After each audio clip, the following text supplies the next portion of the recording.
Od kada smo dobili novi skupštinski saziv sredinom aprila pa do kraja juna, narodni poslanici i poslanice radili su u plenumu skoro svaki drugi dan ili ukupno 31 dan.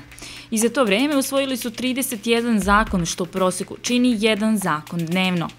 Od 31 usvojenog zakona skoro svi su usvojeni po hitnom postupku. Samo jedan nije, i to zakon o putnim ispravama, donet po redovnoj proceduri. Poslanici su na zakonska rešenja u ovom periodu podneli ukupno 232 amandmana, a usvojen je tek svaki 10. U ovom istom periodu poslanici su se javili za reč više od 3000 puta. Od 250 poslanika, 109 parlamentaraca se nijednom nije obratilo u plenumu. Najaktivniji poslanici i poslanice koji su se najčešće obraćali u plenumu su između ostalih Zoran Babić, Vladimir Pavićević, Zoran Živković, Gordana Čomić.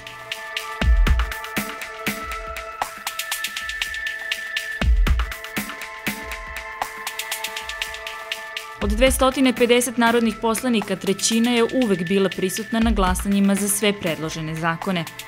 Poslanici kao predstavnici građana treba da kontrolišu rad vlade. Jedan od načina je da koriste takozvano poslaničko pitanje. Ova mogućnost po Poslovniku stoji im na raspolaganju svakog poslednjeg četvrtka u mesecu.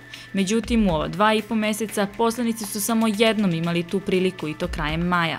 Tada su postavili ukupno 19 pitanja članovima vlade.